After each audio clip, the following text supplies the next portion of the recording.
Hello hi, कसे आहात? तर स्वागत आहे तुमचं आपल्या नवीन ब्लॉगमध्ये. बाबू तुला काय बोलायचंय? तुला काय बोलायचंय? तू देवपूजा करत होता ना? देवबाप्पा करत होती ना तू? आरुषचं चाललंय ते देवपूजा करायचं काम. मी जे करते तेच त्याला करायचं असतं. सगळं बारकाईने लक्ष देऊन पाहतो मी काय करते आणि ते तसंच करायचं असतं त्याला. मी नव्हती देवपूजा केली म्हणून तो करत होता. लेकरं ना खरंच खूप अशी इनोसंट असतात नाही. 1 मिनिट जरी गेले ना असं काही ना काही उद्योग करतो. कपाट उघडून लगेच उचकायला लागला. काय करावं लेकराला हे काय समजतच नाही मला. मेकअप करायचा आहे आणि लिपस्टिक पण लावली. तोंडासकट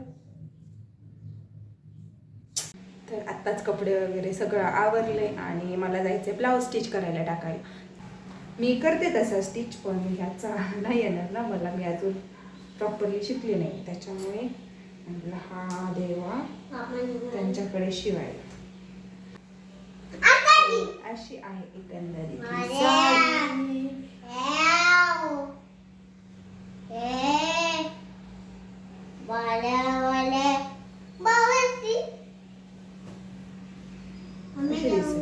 हा आलाय आरीवर्कचा ब्लाउज. मी साधे शिवू शकते, हा नाही यायचा मला आरीवर्कचा शिवायला. त्याच्यामुळे टेलरकडे देऊन येते शिवायला. 2100च्या कितीला बघते. ह्याची रिअल प्राइस आहे 4150 आणि 2150, 2150ला बसली ही साडी. आणि ह्याच्या आधी किमती खूप जास्त होत्या, आता जरा रेंज कमी झाली मला असं वाटते. जवळच टाकते मी ब्लाऊज स्टिच करायला, त्याच्यामुळं म्हटलं आरुषला रुपालीकडे ठेवावं आणि जावं मग. तर त्याने रुपालीच्या इथे एवढा पसारा घालून ठेवला आहे. लेकरू कुठेही न्या त्याला, त्याचा अंगातला आगाऊपणा काय जातच नाही. लईच आगाऊ लेकरू आहे. आणि रुपालीला ही साडी दाखवली मी, तिलाही आवडली. नंतर स्टिच करायला टाकून आले ब्लाऊज आणि घरी घेऊन आले लेकराला. जेवण वगैरे केलं, त्याला झोपी लावलं आणि झोपेतून उठल्यावरती त्याला असे काही स्टंटबाजी करायची असते गॅलरीत येऊन. कुठे शांत बसत नाही लेकरू. मम्माला दे ना, दे ना मम्मा. नंतर त्याच्यासोबत थोडंसं खेळले. आज आरुषचे पप्पा गेले होते बाहेर क्रिकेट खेळायला, म्हणून त्याच्यासोबत खेळायची ड्युटी माझी होती.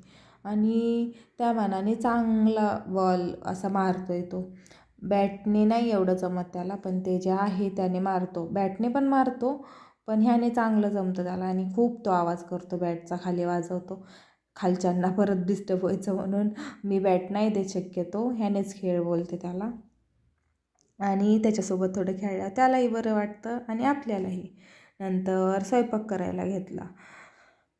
अर्ध्या पाऊण तासात स्वयंपाक मी सगळा आवरून घेते पटपट. डाळ भात लावलं आहे शिजायला.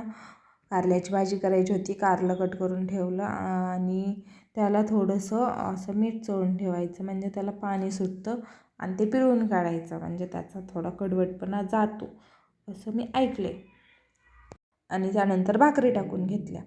शक्यतो संध्याकाळच्या मी भाकरीच बनवते, सकाळच्या चपात्या करते आणि संध्याकाळी भाकरी असतात.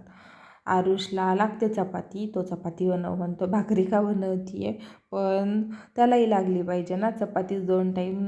नको, त्याला सगळ्यांची सवय लागली पाहिजे म्हणून मी त्याला चारते, जबरदस्ती भाकरी चारते मी त्याला नादी लावून. आणि अशी टम्म भाकरी फुगली ना तर ना मनाला समाधान भेटतं तेवढंच. त्यानंतर लसूण घेतला होता सोलायला. दोन्ही भाज्यांना लागन म्हटलं, वरणाला लागन आणि कारल्याच्या भाजीलाही लागन. ते भाकरी भाजता लसूण घेतला सोलून.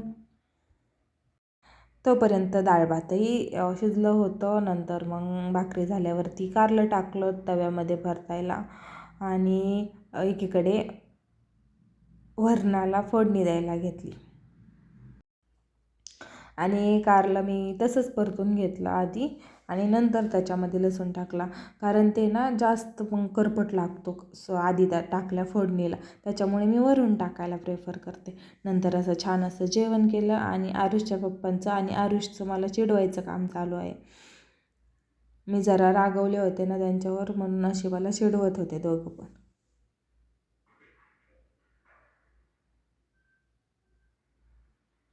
मिस्टरांचा अचानक प्लॅनिंग झाला आणि ते रात्री देवदर्शनासाठी गेले. आरुषला माहीत पण नव्हतं पप्पा कुठे गेले. तर सकाळी उठल्यावर मला म्हणते, मम्मा पप्पा कुठे गेले, मम्मा पप्पा ऑफिसला गेले का. आणि त्यांचा कॉल आला होता, त्यांनाही विचारत होता पप्पा कुठे गेले. तर मी व्हिडिओ कॉल आल्यावर चांगलं छान असं दर्शन घेतलं त्यांनी मंदिरात गेल्यावर व्हिडिओ कॉल केला होता मंदिराच्या आवारात. आणि व्हिडिओ कॉलवर आम्ही दोघांनी छान असं दर्शन घेतलं. चला इथेच आपला ब्लॉग एंड करूयात.